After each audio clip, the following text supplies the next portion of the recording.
अस्सलामुअलैकुम।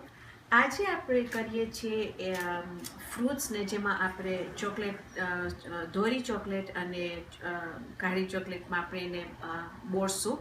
હવે આ વિડીયો હું અંગ્રેજીમાં કરીને મને ઘણા બધા ઈમેલ્સ આવ્યા છે ને ટેક્સ્ટ આવ્યા છે કે પ્લીઝ તમે ગુજરાતીમાં બતાવો, તો આ ખાસ હું તમને ગુજરાતીમાં બતાવીશ।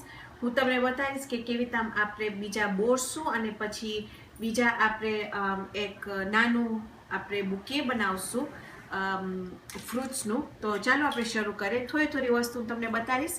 અહીંયા છે મારી પાસે દોરી ચોકલેટ જેને હું મેલ્ટ કરી નાખી છું અને તમને આવી કન્સિસ્ટન્સીમાં એને ખપે છે કે આવી તમે એને ઉપાડો તો આવી ફ્લો થાય। હવે જો તમારી ચોકલેટ એવી ફ્લો ના થતું હોય તો તમે એમાં થોડુંક વેજીટેબલ શોર્ટનિંગ નાખજો। અહીંયા છે મારી પાસે ચોકલેટ જે છે 60% કોકો અને એ પણ તમે જોશો તો ફાઇન રીતે આવી ફ્લો થાય છે। અહીંયા મારી પાસે છે બોળવા માટે થોડીક બદામ જેને નાની નાની પીસીસ કરી નાખી છું। અહીંયા છે થોડાક સ્પ્રિંકલ્સ, અહીંયા છે થોડાક M&M's ને તમે કાંઈ પણ વાપરી શકો છો। તમને કાંઈ પણ વિચાર આવે, મિની ચોકલેટ ચિપ્સ આવે છે તમે એ વાપરી શકો છો। તો તમને જે ગમે તમે કરી શકો છો, પણ મને ખાલી જરાક આઈડિયા દઉં તો તમને। હવે આપણા ચોકલેટ ડીપ કરવા માટે અહીંયા છે મારી પાસે થોડાક નાના છેંજા, અહીંયા છે મારી પાસે ઓરેન્જીસ, અહીંયા છે મારી પાસે સ્ટ્રોબેરીઝ। તમે પાઇનેપલ પણ કરી શકો છો। આપણા બુકે માટે અહીંયા છે મારી પાસે એક કેન્ટલોપ જેને હું ડિફરન્ટ શેપમાં અહીંયા કાપી છું। અહીંયા છે મારી પાસે લાલ ગ્રેપ્સ, અહીંયા છે મારી પાસે લાલ ને ગ્રીન ગ્રેપ્સ જે હું અવિતામ બેમ્બુ સ્ટિક્સ લઈ ને અવિતામ સળીમાં એને પોરાવી લીધી છું। ને વિડીયો બહુ લાંબુ નહોતું કરવું મને, એટલે હું થોડી વસ્તુ રેડી રાખી છું, પણ હું તોય તમને બતાવીશ કે હું કેવી રીતે આ વસ્તુ કરું છું।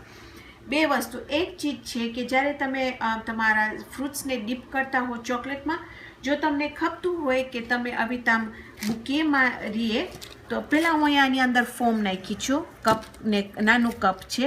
આ વસ્તુ એટલું ફાઇન છે, તમે જો કોઈ બીમાર હોય એને તમે મોકલાવી શકો છો, હોસ્પિટલમાં લઈ જઈ શકો છો, કોઈના બર્થડે માટે આપી શકો છો। તો હું એને અવિતામ નાખી દીધી છું। હવે જો તમે એક બુકે બનાવવાના હો તો તમને તમારું સરિયો લઈ એની અંદર આપણે સ્ટ્રોબેરીને નાખી ને પછી આપણે એને બોળશું। પણ હું બોરીશ, પણ હું તમને બતાવીશ કે બોરવામાં પણ બીજું શું કરવાનું છે। હવે જો તમે એક આમ જ તમને સાની બનાવવું હોય, જેવી રીતે અહીંયા હું એક બનાવી છું ખાસ તમને બતાવવા માટે, એકદમ સિમ્પલ પ્લેટ છે આ। હવે તમે જોશો તો આ સ્ટ્રોબેરીઝમાં અહીંયા આમ એક જાતનું કારણ કે આપણે ઓના ઉપર એને બેસાડીએ છીએ, ટેબલ ઉપર બેસાડીએ છીએ, તો તમે જોશો અહીંયા એનું ફ્લેટ છે, પણ જ્યારે તમે આ જોશો તો તમે દેખાશે કે એકે પણ ફ્લેટ નથી। તો જો તમે એક પ્લેટ્સમાં આ નાખવાના હો તો તમે લઈને એને આ વેક્સ પેપર ઉપર અવિતામ રાખજો, પણ જો તમને બુકે માટે વાપરવું હોય તો તમને તમારું ચોકલેટ ડીપ કરી અને એક ગ્લાસમાં કે રાખવું ખપશે કે એવી રીતે સુકાઈ જાય તો બધી બાજુથી તમારી ચોકલેટ ફાઇન રીતે સ્મૂથ દેખાય, આમ એકે જાતનું તમને આમ ઓલું ના દેખાય એમાં। તો ચાલો આપણે શરૂ કરીએ। પહેલાં આપણે ચોકલેટ ડીપ કરશું તો પછી આપણે આપણું બનાવશું બુકે। તો ચોકલેટ ડીપ કરવા માટે આપણે આપણું સ્ટ્રોબેરી લેશું, એને હું ધોઈ ને ફાઇન રીતે ટાવલ સાથે બરાબર સુકાવી નાખી છું। એક ચીજ યાદમાં રાખજો કે ચોકલેટનું મોટામાં મોટું દુશ્મન છે પાણી। તો જો તમે એમાં અંદર પાણી કે ગળી જશે તો તમારી ચોકલેટ તરત જ બગડી જશે અને તમે કાંઈ નહીં કરી શકો। તો અવિતામ કરીને જે તમારી જે અંદર ઉપર જે ચોકલેટ જે એક્સ્ટ્રા ચોકલેટ હશે એને તમે અવિતામ કાઢી નાખશો। પછી આપણે લઈને આ એક ગ્લાસમાં રાખશું તો શું બધી બાજુથી ફાઇન રીતે હોય। હવે મને તમને એક ડિઝાઇન બતાવવું છે, પછી હું બીજી પણ વસ્તુ તમને બતાવીશ। તો પહેલાં આપણે આપણું સ્ટ્રોબેરીને લઈ અને એને ચોકલેટમાં ડીપ કરી નાખશું અવિતામ, જેટલું તમારાથી નીકળે એટલું નીકળી જાય। અને તમે જોશો જો હું પકડી છું તો હું સરિયો પણ પકડી છું અને એનું લીવ્સ પણ પકડી છું ને એ કેમ હું કહી છું કારણ કે આપણું સ્ટ્રોબેરી છે જરાક ભારે.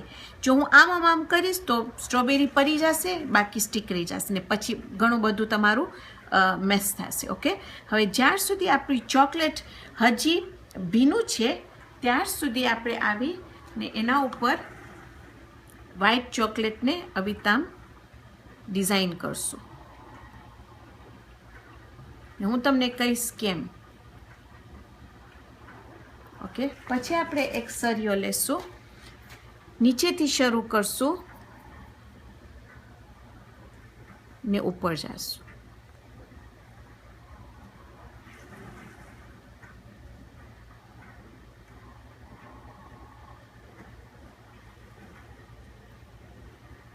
ઓકે, તો તમે જોશો એટલું સિમ્પલ ડિઝર્ટ તમે કરી શકો છો કે જેમ લાગે કે તમે દુકાનમાંથી લીધા છો. જેવી તમ આપણે ચોકલેટ સાથે કર્યા એવી તમ આપણે ચાલો વનીલા સાથે વ્હાઈટ ચોકલેટ સાથે કરીએ. અને આ ચોકલેટ તમે સુકાવજો નહીં, આને તમને ખપશે કે ભીનું હોય તો શું એનું ડિઝાઇન ફાઇન રીતે થાય.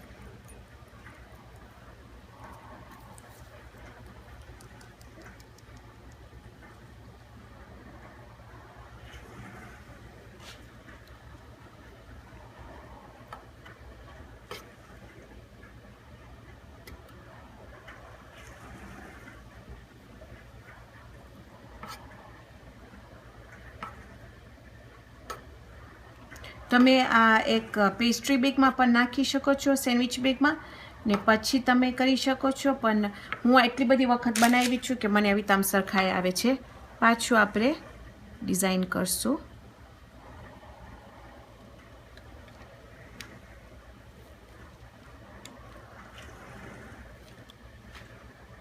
ઓકે,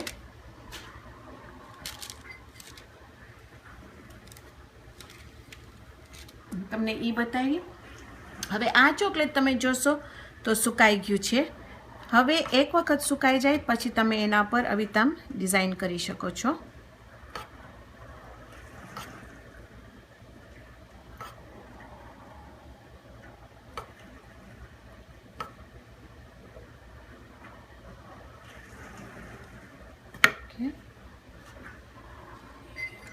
સુકાઈ ગયું છે.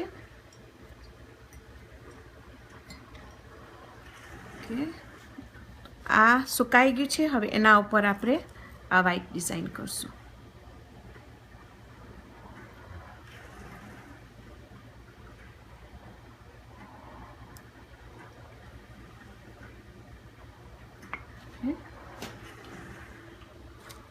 તમે જોશો અહીંયા જે મારી પાસે છે એ એક બીજી આઈડિયા છે જે તમે ચોકલેટ ડીપ કરીને તમે સ્પ્રિંકલ્સમાં ડીપ કરી શકો છો. તો એ આપણે આની અંદર શરૂ કરી શકશું નાખવાનું. અહીંયાથી હું થોડુંક કાપી નાખીશ ને. ઓકે, આપણે નીતામ નાખશું. પછી હું તમને બતાવીશ કે હું બીજું શું કરીશ. ઓકે, હવે હું તમને બતાવું. હું જે ઓરેન્જીસ કરી છું, ઓરેન્જીસનું શું છે કે તમે એક વખત તમારું ઓરેન્જ લ્યો, એને છોલી અને એને આખું તમે બધા એના પેટલ આ બધા જુદા કરી નાખો. પછીને લગભગ અડધી 1 કલાક માટે રાખી દો કે ફાઇન તે સુકાઈ જાય. એક વખત સુકાઈ જાય એટલે પછી તમે એની અંદર ચોકલેટમાં ડીપ કરીને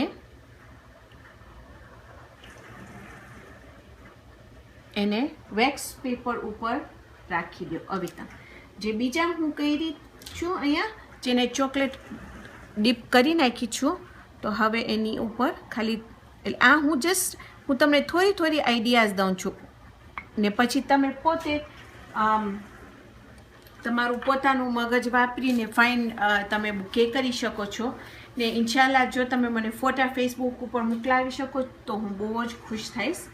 હવે અહીંયા હું તમને બતાવીશ કે આપણે ચોકલેટમાં આને ડીપ કરશું.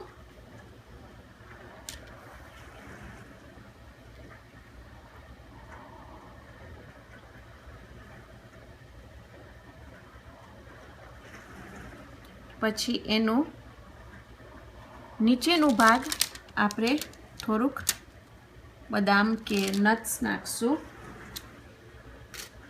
એને એક બાજુ નીચે રાખી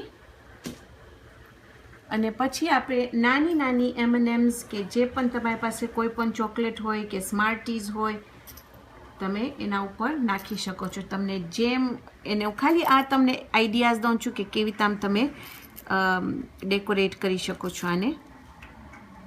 ઓકે ઓકે. પછી જો તમને ખપે તો તમે આવીને એના ઉપર થોડુંક સ્પ્રિંકલ્સ પણ નાખી શકો છો. જે આઈટમ ઓકે. તો અહીંયા તમે જોશો આ બાજુ તો હું થોડીક આપણા સ્ટ્રોબેરીઝ છે, સંતરા છે, ઓરેન્જીસ છે એને બધું હું ડીપ કરી નાખી છું. તો શું આ વિડીયો બહુ લાંબુ ના થઈ જાય. તો અહીંયા આવીને હું તમને બતાવીશ. હવે તમે તમારી પાસે ઘરે જો પાઇનેપલ હોય તો તમે પાઇનેપલ વાપરી શકો છો, તમે તરબૂચ વાપરી શકો છો, પણ હમણાં એનું મોસમ બહુ સારું નથી તો એટલે હું નથી લીધી તરબૂચ. તરબૂચ જરાય સારું નથી નીકળતું આ ઠંડીના મોસમમાં. ઓકે.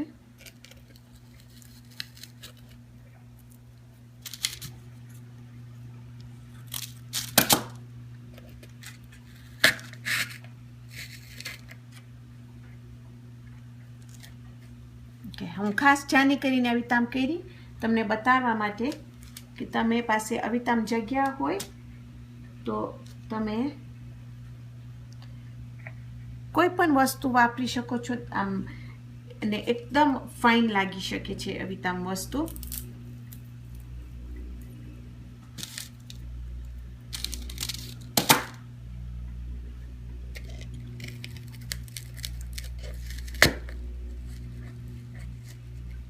પાછું અહીંયા ઉપર તમે દેખાશે આના ઉપર હું એક ગ્રેપ નાખીશ. ઓકે. હવે અહીંયા છે મારી પાસે આપણા ઓરેન્જીસ જેને હું ડીપ કરી છું તો એ પછી આપણે નાખશું. અને હું ખાસ કહું છું કે તમે લાંબા વાપરજો તમારા સરિયા. તો શું પછી તમને જેટલું ગમે એટલું તમે એને કાપી શકો છો. ઓકે. હવે તામ કરીને હું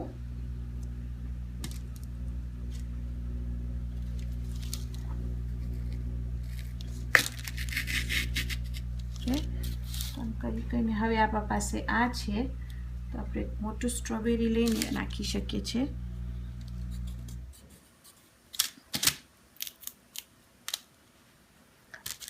એક મને ખબર છે સાવ નીચે હોય ચાક વધારે કાપીશ.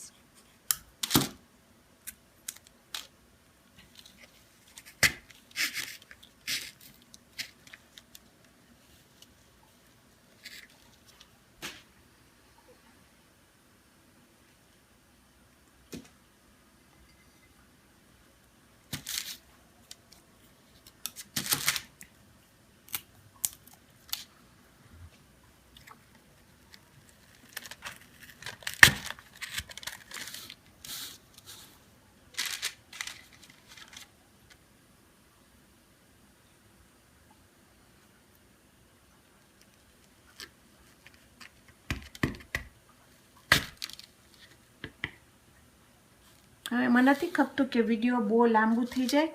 હું મને ખાલી એક જાતનું તમને આઈડિયા દઉં તું કે તમે જાત જાતની વસ્તુ આમાં કરી શકો છો. અને એકચ્યુઅલી બચાવ સાથે આ કરવાનું એકદમ મજા આવે છે. ઓકે. તમે જોશો કે ઓલરેડી આપણે હજી બહુ નથી કર્યા પણ તોય પણ એકદમ ફાઇન લાગવા આવ્યું છે.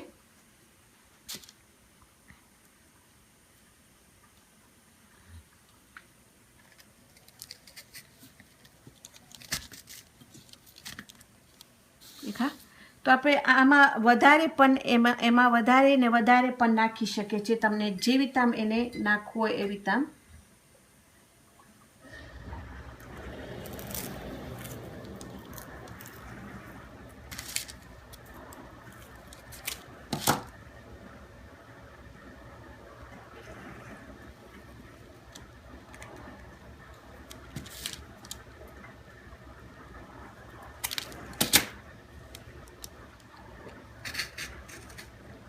તો જોયા તમે, આમ તમને થોડુંક ચેન્જીસ કરવું ખપશે, આમ તમારું પોતાનું આમ મગજ વાપરીને તમને આમ એને ફાઇન રીતે. પણ મને એક જાતનું ખપતું હતું કે એક આઈડિયા હું તમને દઉં, તો શું તમને આવું કાંઈ કરવું હોય તો તમે ઘરે કરી શકો છો. ને અત્યારે તમને જો એક સાની કરવી હોય મગેની માટે તો આ એકદમ ફાઇન લાગે છે. અને જો તમને અત્યારે ખપતું હોય કે તમે સાનીમાં નાખો પણ પછી તમારી પાસે આમ તમે સરિયા પણ, તો આમાં તમે આવી રીતે આમ સરિયો પણ નાખી શકો છો આવી રીતે આમ અંદર, કે શું જે કોઈ આવે એ એવી રીતે આમ એક લઈને એક લખવા માટે ઇનફ હોય. તો ચાલો આજે આપણે બનાવ્યા આપણું એક સાની ચોકલેટ, જેમાં આપણે ચોકલેટમાં એને બોયરા છે, બીજા બદામમાં બોયરા, બીજા આપણે સ્પ્રિંકલ્સમાં બોયરા, બીજા M&Msમાં બોયરા, થોડીક ડિઝાઇન્સ કે. તો આ એક જાતનું મને ખાલી આઈડિયા રાખું હતું તમારા માટે. ને હું એક ચીજ ભૂલી ગઈ ને હું બંધ કરવાની હતી વિડીયો, પણ હું તમને બતાવી દઉં. એકદમ મને મજા આવી હતી આ કરવાની ડિઝાઇન. અને એ છે કે તમે ચોકલેટમાં બોળી નાખો, પછી એક તમારો સરિયો લ્યો અને એને અવિતામ ડિઝાઇન કરો. નાની નાની વસ્તુ અવિતામ તમારું એટલું ફાઇન લાગશે. તમારું બુકે છે કે તમારી પ્લેટ છે, તમે જે પણ જેમાં પણ તમે કરવાના હો, જેવી તામ પણ તમે એને સર્વ કરવાના હો એવી તામ પણ. તો તમે જોશો કે આ જે એક પ્લેન વસ્તુ હતું, આપણે ખાલી થોડાક એમાં થોડાક ઓલા કરી તો કેવા ફાઇન લાગ્યા. અને આવી વસ્તુ આપણે લઈને હતા પછી આપણે નાખ્યા હોય બુકેમાં આવી તામ, તો તમે જો કે કેટલું ફાઇન લાગે છે. તો ચાલો આજે આપણે ઇન્શાલ્લાહ આ બનાવ્યા. પ્લીઝ તમે પિક્ચર્સ તમે જો બનાવો તો તમારા ફોટા તમે લઈને રેહાનાઝ ક્વિઝીન્સનું પેજ છે ફેસબુકમાં, એમાં તમે પોસ્ટ કરજો ઇન્શાલ્લાહ. તો આ વખત આપણે આ બનાવ્યા, આવતી વખત આપણે બીજી જબરદસ્ત રેસિપીઝ બનાવશું. તો ત્યાર સુધી ખુદા હાફિઝ.